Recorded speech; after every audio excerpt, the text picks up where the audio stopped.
أعوذ بالله من الشيطان الرجيم. بسم الله الرحمن الرحيم.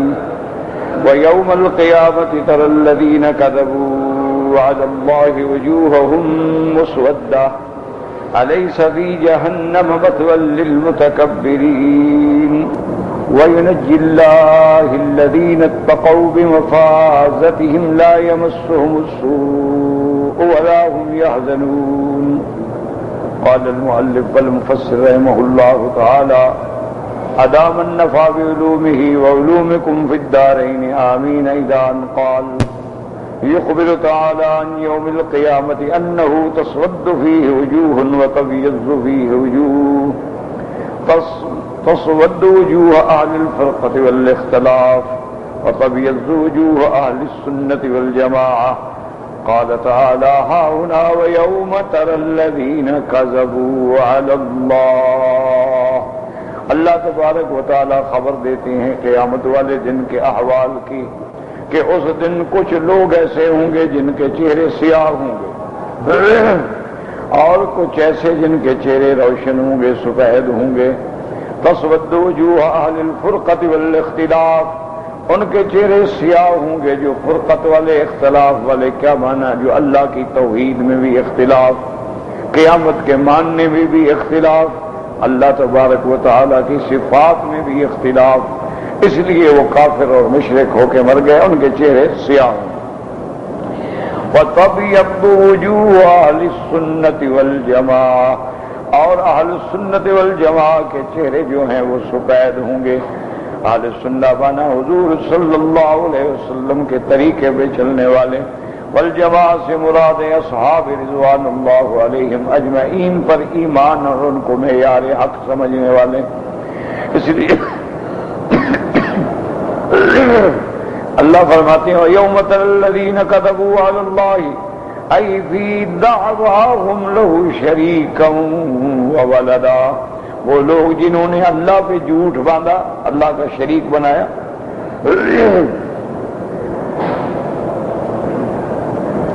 اور اللہ کے سوا لوگوں کو غیر اللہ کو شریک بنایا اور اللہ کے لیے اولاد ثابت کی. نعوذ باللہ. وجوہہم مسودۃ ای بکذبہم وافترائہم، ان کے اس جھوٹ کی وجہ سے ان کے چہرے سیاہ ہوں گے. اللہ کی صفت ہے کہ لا شریک لہ، انہوں نے اللہ کے شریک بنائے. اللہ کی ذات میں بھی شریک نہیں، اللہ کے صفات خاصہ میں بھی کوئی شریک نہیں. اللہ تبارک و تعالی اولاد سے پاک ہے. انہوں نے اللہ کے لیے بیٹا بنایا، جیسے یہودیوں نے حضرت عزیر کو بیٹا بنایا اور نصارہ نے حضرت عیسیٰ علیہ السلام کو بیٹا بنایا. مکے والوں نے اللہ کے فرشتوں کو بیٹیاں بنائے. سب جو جھوٹ بولے تھے اس کا انجام قیامت میں یہ ہوگا. الیس فی جہنم مثوی للمتکبرین. یہ سوال ہوتا ہے کہ کیا ان کے لیے جہنم کافی نہیں؟ یعنی کافی ہے. کہنے کا مقصد یہ ہو یعنی الیست جہنم کافیۃ لہا، کیا ان کے لیے جہنم کافی نہیں؟ سجنا وموئلا لہم، کہ وہی ان کا قید خانہ ہے، وہی ان کا ٹھکانہ ہے. فی الخزي والہوان، اس میں ان کے لیے ذلت ہے، رسوائی ہے. بسبب تکبرہم وتجبرہم وابائہم عن انقیاد الحق. وجہ کیا ہے کہ دنیا میں وہ تکبر کرتے رہے، اکڑتے رہے، فساد کرتے رہے اور حق بات کو نہ مانا، حق کے آگے اکڑتے رہے. قال ابن ابي حاتم حدثنا ابو عبد الله بن اخي بن وهب قال حدثنا عمي قال حدثنا عيسى قال حدثنا عيسى بن ابي الخياط عن عمرو بن شعيب عن النبي عن جده رضي الله تعالى عنه ان رسول الله صلى الله عليه وسلم قال ان المتكبرين يحشرون يوم القيامة يشبه الذر في صور الناس يعلوهم كل شيء من الصغار حتى يدخلوا سجنا من النار في واد يقال له بولس من نار الأنيار ويسقون من عصارة أهل النار ومن طينة الخبال.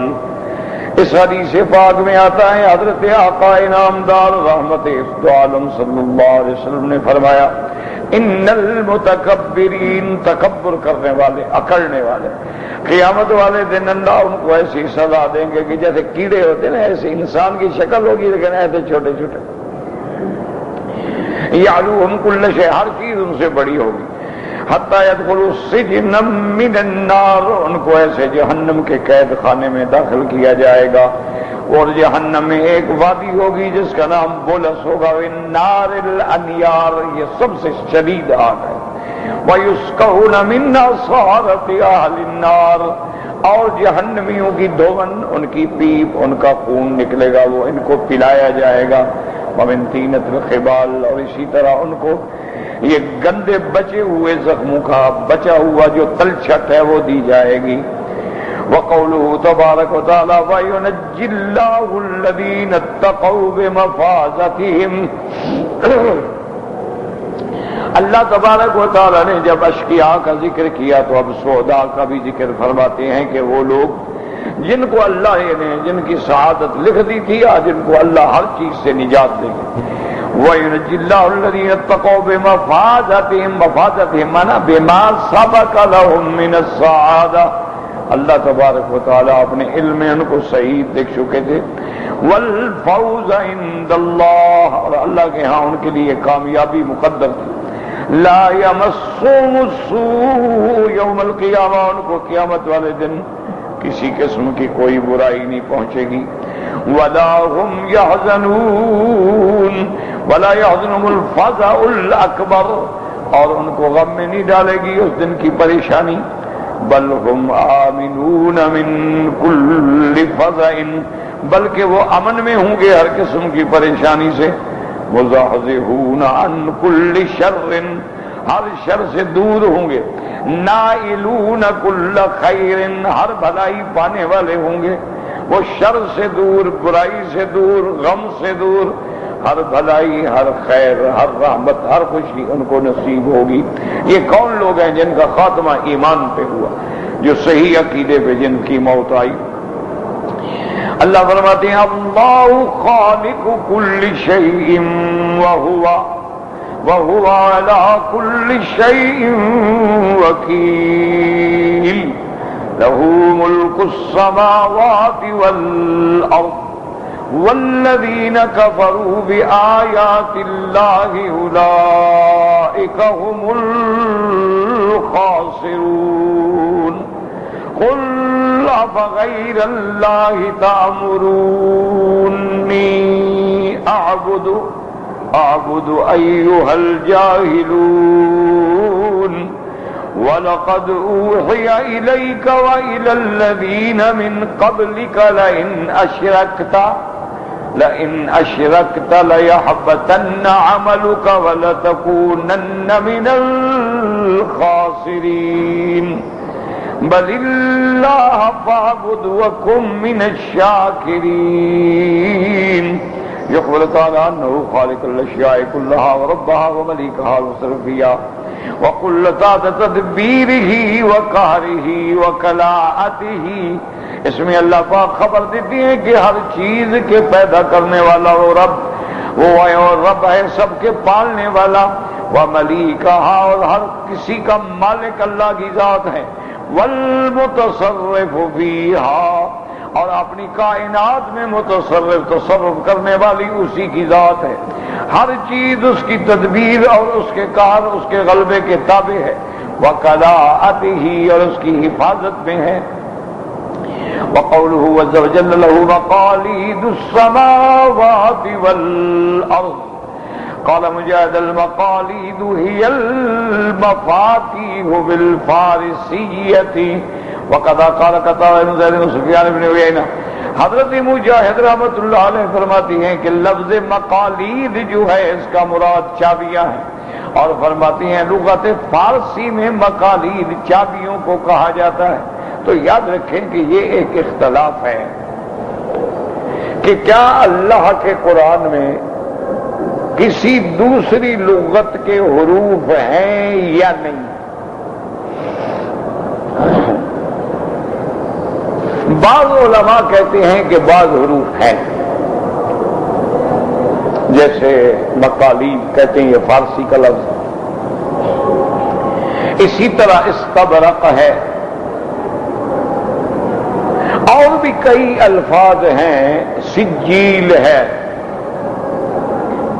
وہ کہتے ہیں اصل میں یہ تھا سنگ قیل۔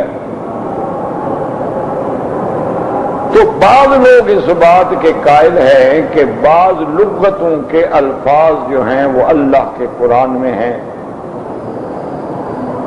اسی طرح حضور کے فرمان میں بھی ایسے لفظ استعمال ہوئے ہیں، جیسے حضور نے فرمایا مدیا، مدیا مانا سکین، چاقو، یہ حبشہ کی لغت۔ لیکن یاد رکھیں کہ راجح قول جو ہے وہ یہ ہے کہ اللہ کے قرآن میں کوئی کسی لغت کا لفظ نہیں، اِنَّا جَعَلْنَاهُ قُرْآنًا عَرَبِيًّا۔ اللہ نے فرمایا محبوب ہم نے آپ پہ جو قرآن اتارا ہے وہ عربی۔ اور اسی طرح اللہ نے دوسری جگہ بھی وضاحت فرما دی کہ نزل بہ الروح الامین، اس قرآن کو لے کے اترنے والا جو ہے جبریل ہے، جو امین ہے، دیانت والا ہے، امانت والا ہے۔ علی قلبک، آپ کے دل پہ اتارا گیا، لتکون من المنذرین، تاکہ آپ ہوں ڈرانے والوں میں سے، بلسان عربی مبین، اور قرآن اتارا ہم نے لغت عربی میں، اور لغت عربی بھی ایسی جو بالافصاح ہے، واضح ہے، بین۔ تو جب اللہ کا قرآن یہ کہتا ہے کہ اللہ نے قرآن عربی میں اتارا ہے تو اس میں کسی فارسی کا یا کسی اور زبان کے لفظ کا سوال ہی نہیں پیدا۔ لیکن بعض لوگوں نے اس کو جمع کیا، کیوں؟ ایک قول ہے کہ بعض لغتوں کے لفظ ہیں، اور راجح قول ہے کہ اللہ کے قرآن میں صرف عربی لغت اور کوئی لغت نہیں۔ اب جو کہتے ہیں کہ ہیں وہ بھی تو بڑے بڑے لوگ ہیں نا، تو ان کی بات کو جمع کرنے کے لیے بعض لوگوں نے ایک اور بات، انہوں نے کہا کہ یہ عربی کا قاعدہ ہے کہ عربی جو ہے یہ ام الالسنہ، یعنی گویا لغتوں کی ماں ہے، جیسے مکہ جو ہے ام القریٰ ہے، یہ بستیوں کی ماں ہے، اصل ہے۔ وہ یہ کہتے ہیں کہ لغت عربی کا کمال ہی یہ ہے کہ اگر کوئی اور لفظ اس کے اندر آئے وہ بھی عربی ہو جاتا ہے۔ کہتے ہیں کہ اگر کسی لغت کا کوئی لفظ عرب استعمال کر لیں معرب عربی ہو جائے، وہ کہتے ہیں ٹھیک ہے یہ لغت میں یہ لفظ تھے لیکن یہ بھی عربی ہو گئے، لہذا اللہ کا فرمان بھی سچا ہے۔ اور بعض علماء اس کے بالکل عکس کہتے ہیں، وہ کہتے ہیں بعض اوقات یہ ہوتا ہے کہ لفظ تو عربی کا ہے لیکن دوسری لغت والوں نے بھی اس کو استعمال کیا ہے، کہ اصل لفظ مقالید جو ہے یا مقلد ہے یا قلادہ ہے یہ سارے عربی کے لفظ ہیں، اگر کوئی اور لغت والا بھی اس کو استعمال کرتا ہے تو کوئی منع نہیں۔ اب دیکھیں نا، جیسے ہم اردو زبان بولنے والے جب خط لکھتے ہیں محترم، مکرم،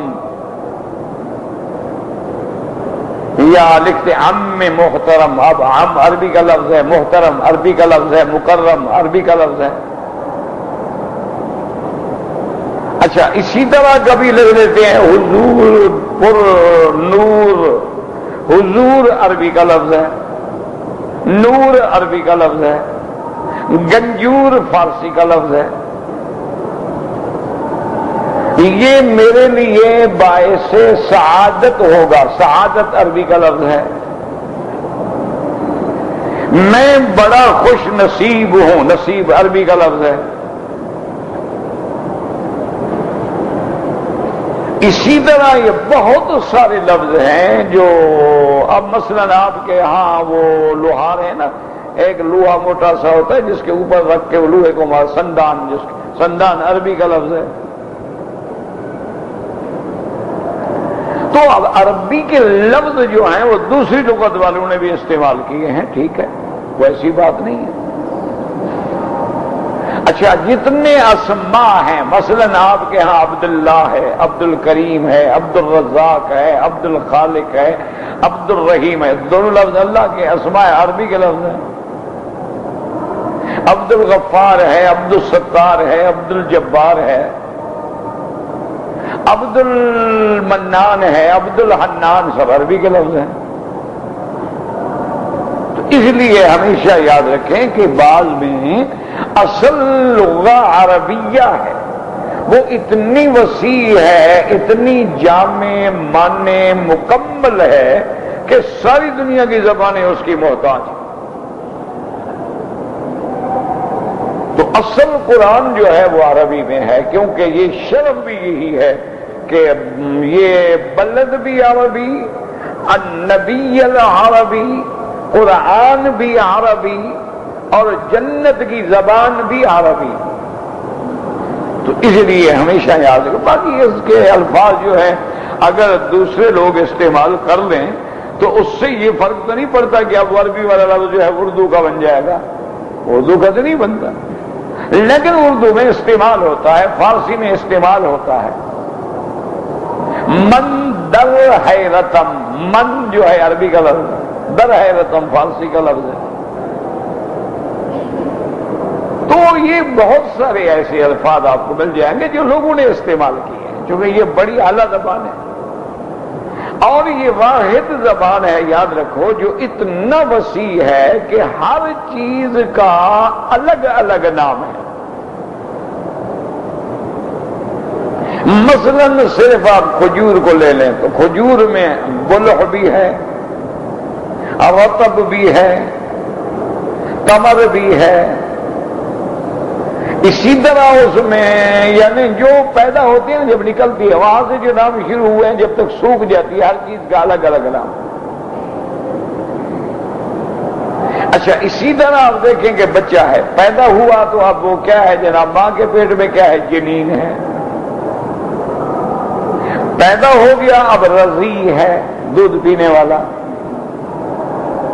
اب جناب جب تھوڑا تھوڑا ہلنے لگا تو اب جناب وہ آگے ولد ہے، صبی ہے، غلام ہے، مراہق ہے، شاب ہے، شیخ ہے، حرم ہے۔ اب سارے اس کے لیکن آپ دیکھیں انگریزی میں مجال ہے آپ کو ہر چیز کا الگ نام ملے۔ کیوں؟ لغت جو ہے وہ کوئی اتنی وسیع لغت نہیں ہے، ایک ہی نام ہوگا اس میں اتنی باریکی۔ اچھا اب والدہ کے بطن میں جو مسئلہ ہے اس کے بھی دیکھیں ہر چیز کا الگ نام ہے،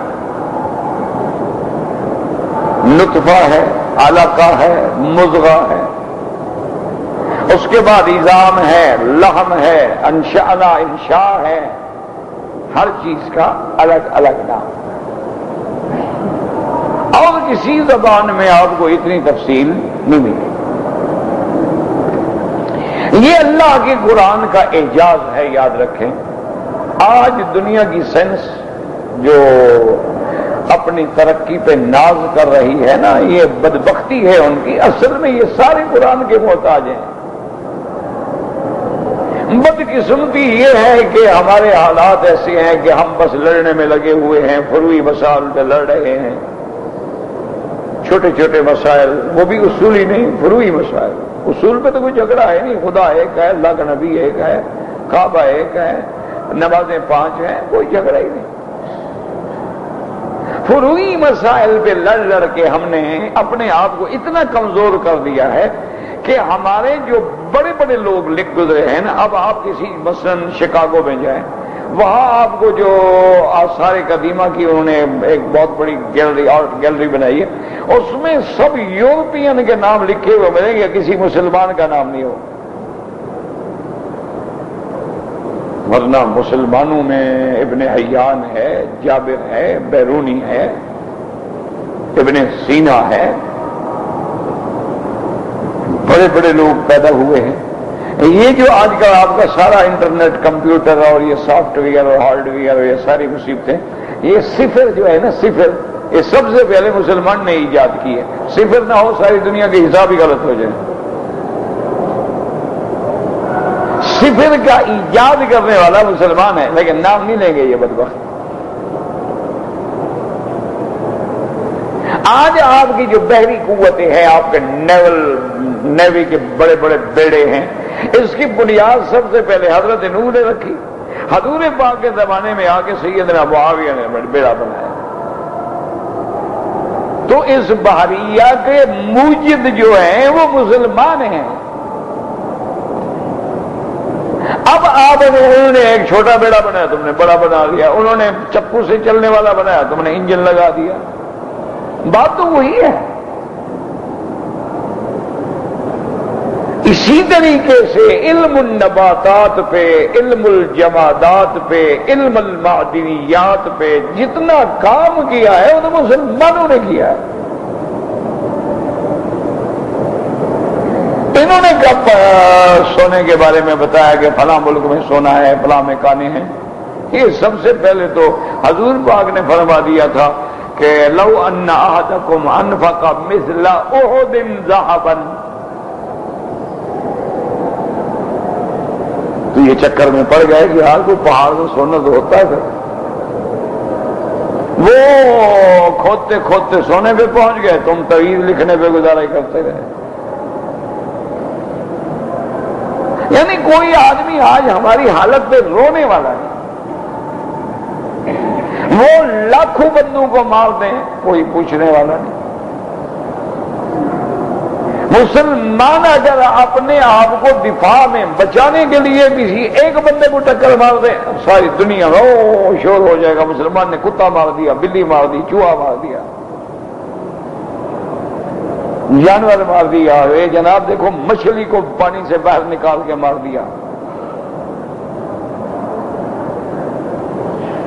تو اب یہ دیکھیں کہ آج سائنس اس بات پہ پہنچی ہے کہ لڑکی یا لڑکا جو پیدا ہوتا ہے اس کا سبب کیا ہے، مرد ہے یا عورت؟ ایک ہے ایمان ہمارا کہ یہب لمن یشاء اناثا، وہ جس کو چاہے لڑکی دے، جس کو چاہے لڑکا دے، جس کو چاہے جوڑے دے، جس کو چاہے سانڈ کر دے، ایک بھی نہ پیدا ہو۔ یہ تو عقیدہ ہے نا، لیکن اللہ نے بھی تو ہر چیز کے اسباب رکھے ہیں۔ جب میاں بیوی نہیں ملیں گے تو بچہ تو نہیں ہوگا نا، تو سبب تو بنا دیا۔ اب مسئلہ یہ تھا کہ بھئی لڑکا ہوتا ہے، کسی کے یہاں لڑکیاں ہی ہو رہی ہیں، ساری لڑکیاں ہو رہی ہیں، کسی کے یہاں لڑکے ہو رہے ہیں۔ اچھا اگر لڑکی پیدا ہو تو آج کل ہمارے جاہل لوگ جو ہیں وہ جناب وہ بیچاری بیوی عذاب میں آ جاتی ہے، جی ہے ہی منحوس، یہ تو ہمیشہ لڑکیاں ہی پیدا کرتی ہیں، یہ تو منحوس ہے جی بس۔ حالانکہ آج یہ جدید سائنس جو ہے آج یہ اپنی تحقیق بتلا رہی ہے جو اللہ کے قرآن نے 1400 سال پہلے بتا دیا۔ اللہ نے فرمایا کہ ہم بچہ کس چیز سے پیدا کرتے ہیں؟ منی یمنا، وہ منی کا قطرہ جو ٹپکایا جاتا ہے۔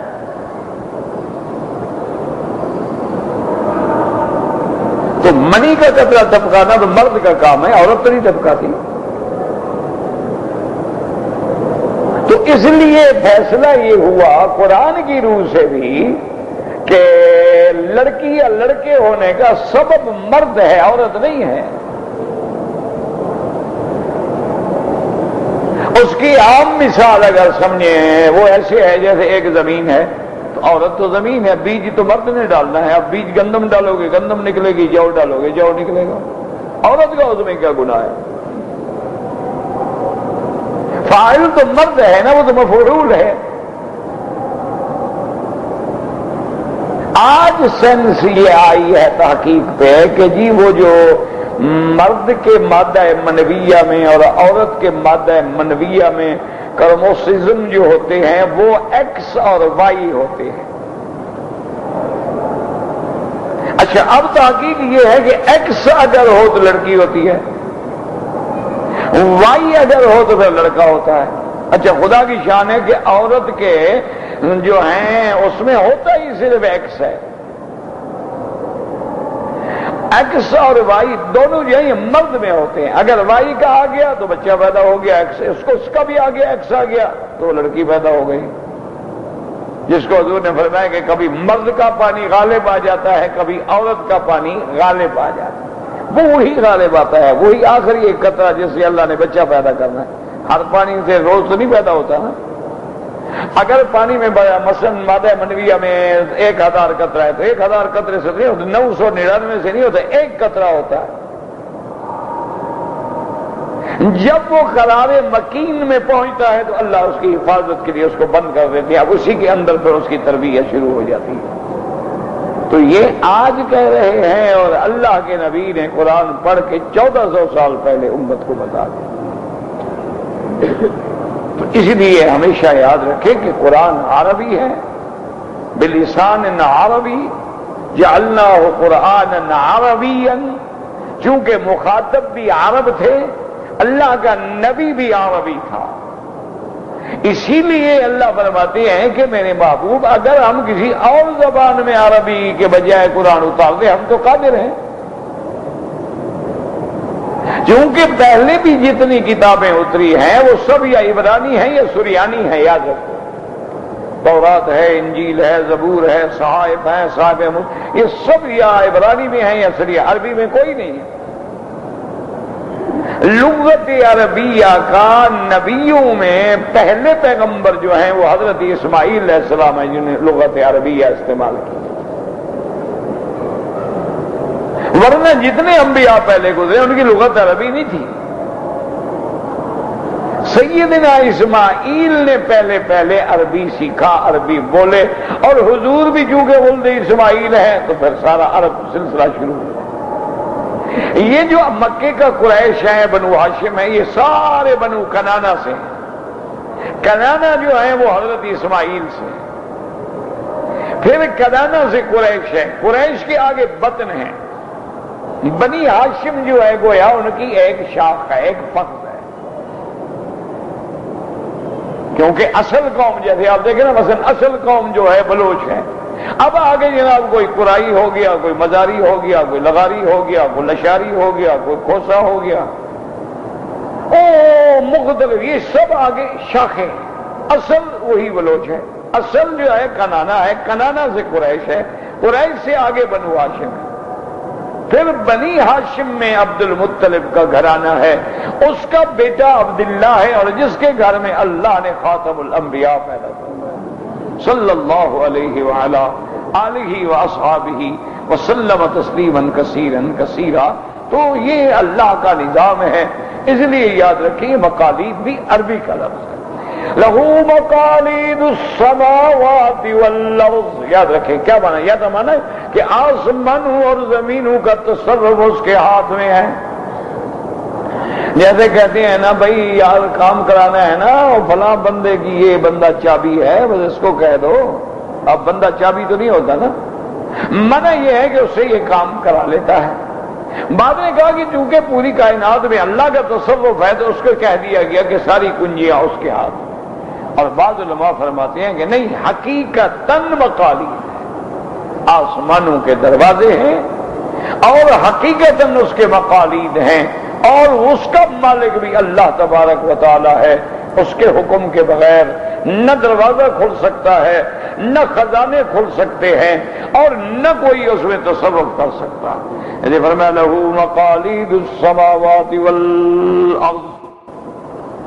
اب مفسر رحمۃ اللہ علیہ فرماتی ہیں وقال قتادہ وابن زید وسفیان بن عیینہ وقال السدی لہو مقالید السماوات والارض اے خزائن السماوات والارض.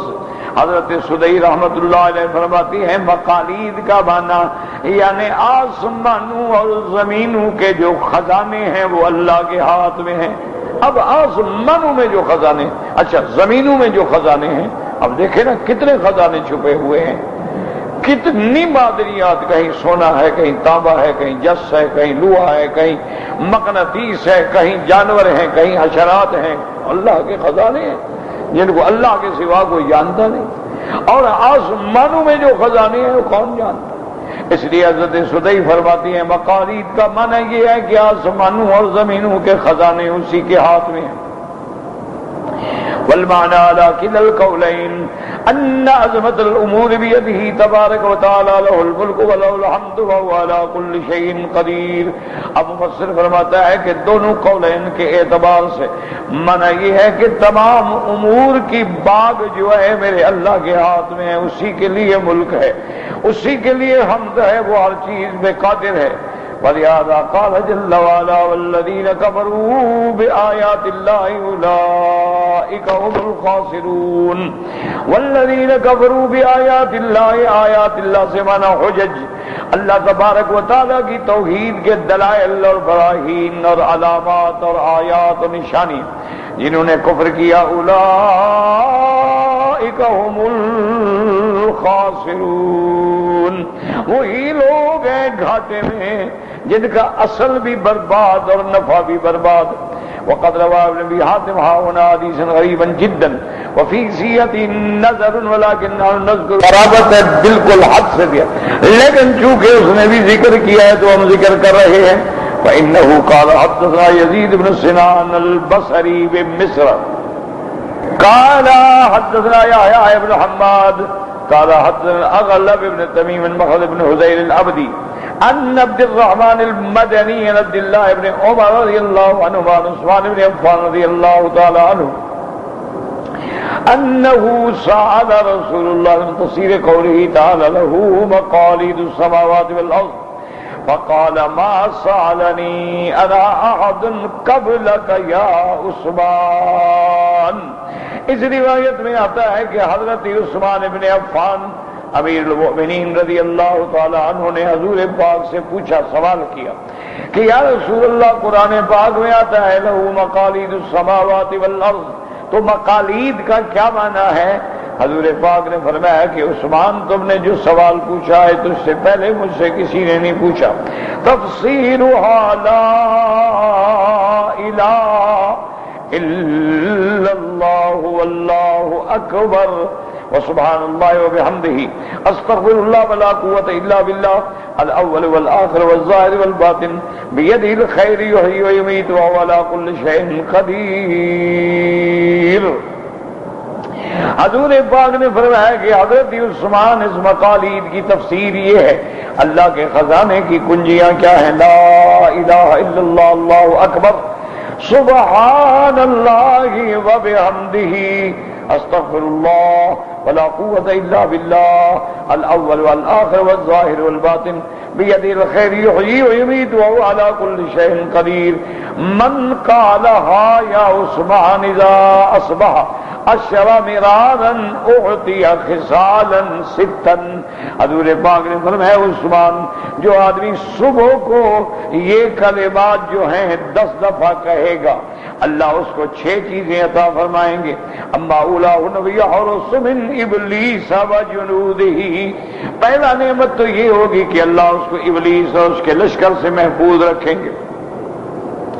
وَأَمَّا الثَّانِيَةُ فَيُعْطَىٰ قِنطَارًا مِّنَ الْأَجْرِ، اور دوسری نعمت یہ ہوگی کہ اللہ اس کو ثواب کا قنطار پہاڑوں سے برابر. اما الثالثۃ فترفع له درجۃ فی الجنہ، اور تیسرا فائدہ یہ ہوگا کہ جنت میں اس کا درجہ اللہ بلند کر دیں گے. وَأَمَّا الرَّابِعَةُ فَيَتَزَوَّجُ مِنَ الْحُورِ الْعِينِ، اور چوتھا فائدہ یہ ہوگا اللہ اس کو حور عین سے شادی کرائیں گے. وَأَمَّا الْخَامِسَةُ فَيَحْضُرُهُ 12 مَلَكًا، اور پانچواں فائدہ یہ ہے کہ 12 فرشتے اللہ کی اس کی حفاظت کریں گے. وَأَمَّا السَّادِسَةُ، چھٹا فائدہ یہ ہوگا فَيُعْطَىٰ مِنَ الْأَجْرِ كَمَنْ قَرَأَ الْقُرْآنَ وَالتَّوْرَاةَ وَالْإِنْجِيلَ وَالزَّبُورَ وَلَهُ بعد آئے عثمان من الأجر. اور 7واں فائدہ یہ ہوگا کہ ان کلمات کرنے والے کو اتنا بڑا ثواب ملے گا کہ جیسے پورا قرآن پڑھ لے، تورات پڑھ لے، انجیل پڑھ لے، زبور پڑھ لے. اس کے علاوہ بھی ثواب ہوگا. کمن حج وتقبلت حجته، ایک مقبول حج کا ثواب ملے گا، واعتمر فتقبلت عمرته، اور ایک کامل عمرے کا ثواب ملے گا، مقبول عمرے کا، فإن مات من يومه تبع عليه بالتاب الشهداء، اگر اس دن پڑھنے والا اسی دن مر جائے گا اس پہ مہر لگ جائے گی کہ یہ بھی شہیدوں میں ہے۔ وربا ابو یعلی المصری من حدیث یحییٰ بن حماد به مثلہ وغریب فیہ نکارۃ شدیدہ، لیکن یہ روایت صحیح نہیں ہے۔ اس میں مفسر کہتا ہے بے انتہا غرابت بھی ہے، نکارت بھی ہے۔ وَقَوْلُهُ تَبَارَكَ وَتَعَالَى قُلْ أَفَغَيْرَ اللَّهِ تَأْمُرُونِّي أَعْبُدُ أَيُّهَا الْجَاهِلُونَ ذَكَرُوا فِي سَبَبِ نُزُولِهَا مَرْوَانَ بن حاتم وغيرهم رضي الله عنهما أن المشركين من جهلهم دعوا رسول الله من عبادة آلهتهم ويعبدوا معه إلها من نزلت، اصل میں مشرکین مکہ نے حضور پاک سے درخواست کی کہ یا رسول اللہ صلی اللہ علیہ وسلم ہم سلو کر لیں آپس کے اندر، آپ ہمارے آلیہ کی عبادت کریں، ہم آپ کے خدا کی عبادت کریں گے۔ تو یہ ان کی جہالت تھی، جس میں اللہ تبارک و تعالی نے قرآن کی یہ آیت نازل فرمائی کہ میرے محبوب ان جاہلوں کو کہہ دو کہ بڑے بدبخت ہو تم، مجھے اللہ کے سوا غیر اللہ کی عبادت کی دعوت دیتے ہو۔ قل فغیر اللہ تأمرونی اعبد ایھا الجاہلون وَلَقَدْ أُوحِيَ إِلَيْكَ وَالَّذِينَ مِن قَبْلِكَ لَئِنْ أَشْرَكْتَ لَيَحْبَطَنَّ عَمَلُكَ وَلَتَكُونَنَّ مِنَ الْخَاسِرِينَ۔ اللہ نے فرمایا میرے محبوب تحقیق ہم نے آپ کی طرف بھی وحی کی ہے، اور آپ سے پہلے جتنے انبیاء گزرے، رسول گزرے، سب کو ہم نے یہ وحی کر کے بتلا دیا تھا کہ اگر شرک کرو گے تو عمل برباد ہو جائیں گے۔ یاد رکھو شرک ایسی بلا ہے کہ ساری اعمال کو کھا جاتا، لاکھوں آدمی نمازیں پڑھ لے لیکن مشرک ہے، عمل برباد۔ فلا نقیم لهم یوم القیامت وزنا، عمل مقبول ہونے کے لیے شرط، اول شرط یہ ہے کہ مشرک نہ ہو۔ فمن کان یرجو لقاء ربه فَلْيَعْمَلْ عَمَلًا صَالِحًا وَلَا يُشْرِكْ بِعِبَادَةِ رَبِّهِ أَحَدًا۔ اللہ فرماتے ہیں جو شخص یہ چاہتا ہے کہ مجھے قیامت میں اللہ کا لقاء ہو، دیدار ہو، اللہ کی رضا ہو، عمل کرے، لیکن شرط یہ ہے وَلَا يُشْرِكْ بِعِبَادَةِ رَبِّهِ أَحَدًا، اور اللہ تبارک و تعالیٰ کی عبادت میں کسی کو شریک نہ کرے۔ یاد رکھیں عبادت صرف نماز کا نام نہیں، دعا سب سے بڑی عبادت ہے۔ الدعاء مخ العبادہ، اگر وہ کسی اور سے مانگتا ہے تو اللہ سے شرک کر رہا ہے۔ یاد رکھیں، تو شرک جو ہے یہ حابط اعمال ہے، تمام اعمال کو برباد کر دے۔ وَهَذِهِ كَقَوْلِهِ تَعَالَى وَلَوْ أَشْرَكُوا لَحَبِطَ عَنْهُمْ مَا كَانُوا يَعْمَلُونَ، اگر انہوں نے شرک کیا ہم ان کے عمل حبط کر دیں گے وہ جو کرتے ہیں۔ وَقَوْلُهُ عَزَّ وَجَلَّ، اللہ نے حکم دیا میرے محبوب آپ ان جاہلوں کی طرف توجہ کو چھوڑیں، بل اللہ فاعبد، صرف اللہ کی عبادت کریں، وَكُن مِّنَ الشَّاكِرِينَ، اور ہوں اللہ کی نعمتوں کا شکر کرنے والے۔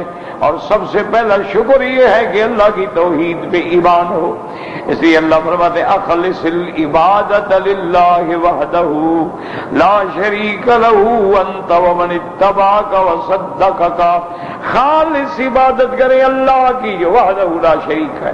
آپ بھی آپ کے اتباع کرنے والے، آپ کی تصدیق کرنے والے اپنی امت کو بھی بتلا دیں کہ خالص اللہ کی عبادت کریں۔ وَاعْبُدْ رَبَّكَ حَتَّى يَأْتِيَكَ الْيَقِينُ، کہیں فرماتے ہیں فَاعْبُدُوا اللَّهَ مُخْلِصِينَ لَهُ الدِّينَ، اور کہیں فرمایا وَاعْبُدُوا اللَّهَ وَلَا تُشْرِكُوا بِهِ شَيْئًا، وَاللَّهُ أَعْلَمُ۔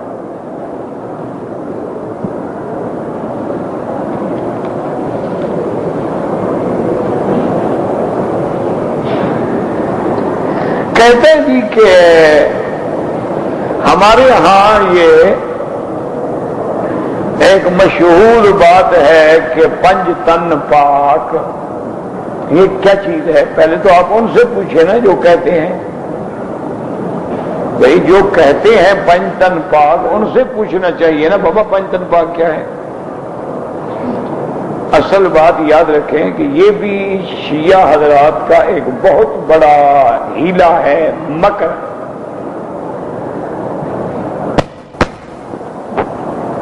اور ایسے لفظ انہوں نے ہماری زبانوں پہ چڑھا دیے ہیں کہ اب اہل سنت والجماعت کو بھی کوئی ہوش نہیں، وہ بھی کہیں گے پنج تن پاک۔ ان کا عقیدہ یہ ہے کہ صرف یہ پانچ جو ہیں یہی پاک ہیں، باقی تو پاک ہی نہیں۔ اور ان پانچ میں ان کا ایک بڑا مشہور شعر ہے کہ وہ پڑھتے بھی ہیں اس کو بطور وظیفہ بھی پڑھتے ہیں، اس میں المصطفیٰ والمرتضیٰ ابناہما والفاطمہ، یعنی حضرت محمد مصطفیٰ، حضرت علی، حضرت حسن حسین بی بی فاطمہ، بس یہ پانچ پاک، باقی نعوذ باللہ کوئی پاک۔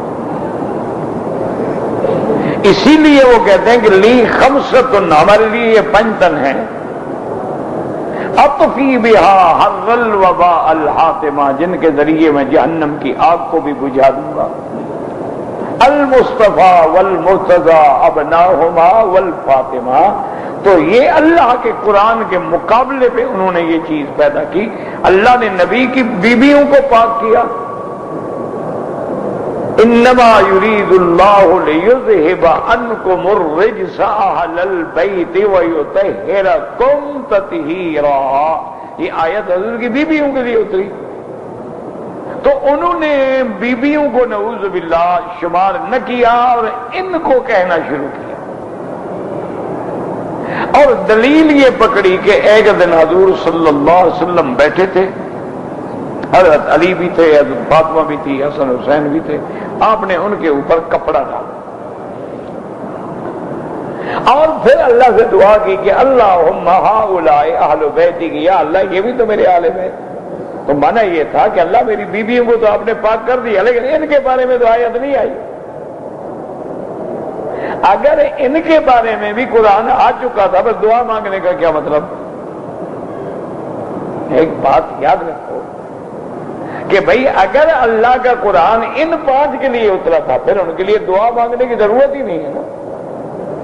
حضور پاک نے مکے کے لیے تو دعا نہیں مانگی، مدینے کے لیے دعا مانگی، کہا مکے کے لیے تو مولا ابراہیم خلیل مانگ گئے۔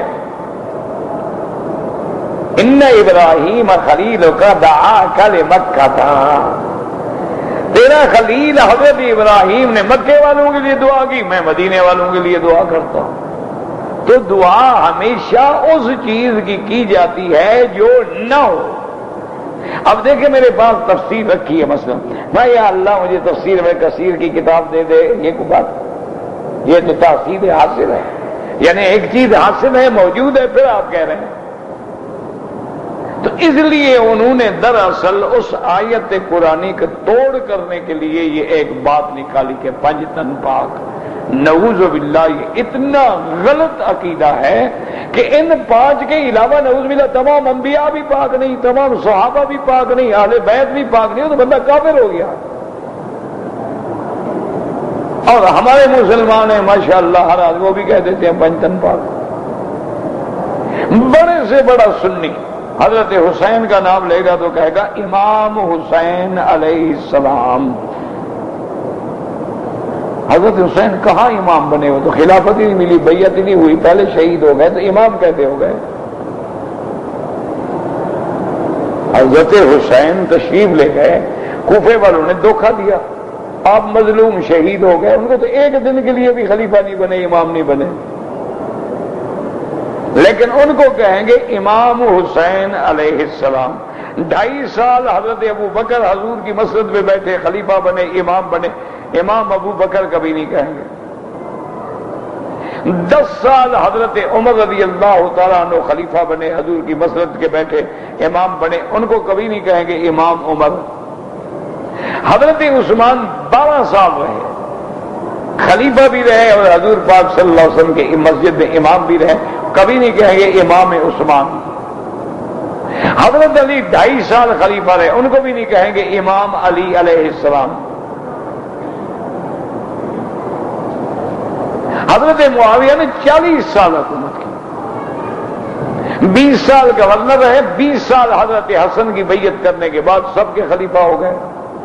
پھر تو جھگڑا ہی نہ رہا نا، حضرت حسن نے بیعت کر لی. ان کو کبھی نہیں کہیں گے. لیکن ایسا زبانوں پہ چڑھا ہے، سنی بھی کہے گا امام حسین علیہ السلام. علیہ السلام تو پیغمبر کے لیے ہوتا ہے، نبی کے لیے ہوتا ہے، صحابی کے لیے تو نہیں ہوتا. حضرت حسین رضی اللہ عنہ، حضرت حسن رضی اللہ عنہ، یہ علیہ السلام کہاں سے آ گیا؟ لیکن ایک رواج ہے، وہ ان کا ایک فقیر جو گلی گلی میں بھیک مانگتا ہے نا، وہ بھی مذہب بیان کرتا ہے. 50 دے 12 دا صدقہ خیرات عطا فرما، یعنی 5 تن ادھر 12 امام. ایک ملنگ جو ہے نا، جس کو وضو کرنا نہیں آتا، استنجا بدبخت نے کبھی نہیں کیا، گلے میں بھی لوہا اور ہاتھوں میں بھی لوہا اور انشاءاللہ قیامت میں بھی لوہا. اللہ کے نبی نے لوہے کی انگوٹھی منع کی ہے، یہ لوہے کے زیور پہنتے ہیں، اس سے بڑی کیا بات کرے آپ؟ اذ الاغلال فی اعناقہم والسلاسل یسحبون، کہ قیامت میں اللہ نے فرمایا کہ گلے میں اور پاؤں میں تو جہنمی ہو کے ہم لوہے کے زنجیر ڈالیں گے. تو اللہ سے دعا کرو اللہ ہدایت دے، یہ بہت بڑا فتنہ ہے. اچھا، ہماری جو برادری تھی نا، ہمارے حضرات جو ہیں، کیا کہیں ان کو، اب شرم آتا ہے کسی کی توہین کر، انہوں نے بھی کہا یار انہوں نے تو 5 تن بنا لیا، ہم بھی تو مقابلہ کریں. انہوں نے 5 پیر بنا لی. انہوں نے محرم کا جلوس نکالا، انہوں نے نبی پاک کا میلاد کا جلوس نکالا. غلط، یہ بھی غلط ہے، غلط، یہ بھی غلط. یہ نہیں کہ کوئی سننی کرے تو ہم کہیں ٹھیک ہے، وہ بھی غلط ہے، وہ بھی غلط. نہ حضور کے صحابہ خلفاء نے کبھی میلاد کا جلوس نکالا، نہ حضرت حسین کی شہادت کے بعد ان کے اہل بیت نے کبھی جلوس نکالا. وہ بھی غلط، وہ بھی غلط، لیکن ضد ہے. اچھا، انہوں نے بھی 5 پیر بنا لیے، جہاں جاؤ جی یہ کیا ہے جی 5 پیر، یہ کیا ہے جی یہ ظاہر پیر، یہ کیا ہے جی او جناب یہ تو ماں کے پیٹ سے ولی پیدا ہوا ہے، مادر زاد ولی ہے. اور ماں کے پیٹ سے تو ہر کوئی ولی پیدا ہوتا ہے، اسلام پہ پیدا ہوتا ہے. کل مولود یولد علی الفطرۃ، یہ تو بعد میں بگڑتے ہیں نا. ماں کے پیٹ سے ہر کوئی معصوم ہے، ہر کوئی پاک ہے، سب ولی ہیں. لیکن مصیبت یہ ہے کہ ایسی اصطلاحات انہوں نے گھڑ دی ہیں کہ نہ اہل سنت کو ہوش ہے، نہ کبھی دین سیکھنے کا ہوش ہے. جیسے اہل سنت تو آنا ہے طریقہ، لیکن آج کل کے سنی کا من ہے سن ہو گیا ہو. جیسے آزاد سن ہو جاتے ہیں نا، چاقو مارو تو درد نہیں ہوتا، ان کو جو مرضی ہے تقریریں کرو، ان کو بھی تکلیف نہیں ہوتی. بالکل سن ہو گیا، ختم ہو گیا. کفر دندنا رہا ہے، قرآن بدل رہا ہے، نبی کے کارٹون بنا رہا ہے، میرے مدنی کے ازواج مطہرات پہ بھونک رہا ہے. ہم سن ہیں، ہم آپس میں لڑ رہے ہیں، چھوٹے چھوٹے مسائل پہ الجھ رہے ہیں، اس پہ ہم مضمون لکھ رہے ہیں، صفحات کے صفحات لکھ رہے ہیں، دلائل کی بھرمار کر رہے ہیں. ان کے خلاف کرو جو کفر دندنا رہا ہے. آج حضور کی امت کو اتحاد کی ضرورت ہے، اتفاق کی ضرورت ہے، افتراق کی ضرورت تو نہیں ہے. اچھا، اگر فرقہ کے باطلہ ہیں دعا کریں اللہ ان کو بھی ہدایت دے. کوئی ہمارے دشمن ہے وہ، ہم تو دعا کرتے ہیں کہ اللہ ان کو ہدایت دے. کہتے ہیں جی کہ آپ مولوی حضرات کہتے ہیں کہ علم غیب اللہ کے سوا کسی کے پاس نہیں ہے، لیکن حضرت خضر کے واقعے میں تو وہ غیب کی باتیں موجود ہیں، تو تمہیں پتہ نہیں اللہ نے عقل بھی دیا ہے یا نہیں دیا ہے، کیا کریں ہم؟ علم غیب خاصہ خدا ہے، اللہ جتنا چاہتے ہیں دے دیتے ہیں، جتنا نہیں چاہتے نہیں دیتے. اسی لیے حضرت خضر نے فرمایا نا وما فعلتہ عن امری، میں نے خود تھوڑا کیا ہے. یہ تو اللہ کے حکم سے میں نے کیا ہے۔ اسی خضر کا تم نے یہ نہیں پڑھا کہ یا موسیٰ تیرا علم میرا علم، علمی و علم کا و علم الخلائق، ساری کائنات کا علم اللہ کے علم میں ایک ذرے کے برابر بھی کمی نہیں کر سکتا۔ اللہ کے بندے کچھ عقل کیا کرو۔ یہ ساری تقریریں سننے کے بعد خلاصہ یہی نکلا ہے۔ وہ ایک آدمی تھا نا، وہ ایک طالب تھا، بڑا استاد کے پاس پڑھ رہا تھا، یوسف زلیخا ایک کتاب ہے فارسی میں لکھی ہوئی۔ جب ساری کتاب ختم ہو گئی نا تو بڑی آیا کر استاد زلیخا مرد تھی یا عورت؟ یہ تم نے سارے حج میں تقریریں سنی ہیں علم غیب پہ، ہمیشہ سنتے ہو کہ اطلاع علی الغیب، اظہار عن الغیب، اخبار عن الغیب، انباء عن الغیب، لیکن علم غیب کا مالک اللہ ہے۔ اللہ چاہتے ہیں ظاہر کر دیتے ہیں، نہیں چاہتے نہیں کرتے۔ حضرت خضر پہ جتنا ظاہر کیا انہوں نے بتایا، جو ظاہر نہیں کیا وہ خضر بھی نہیں جانتے۔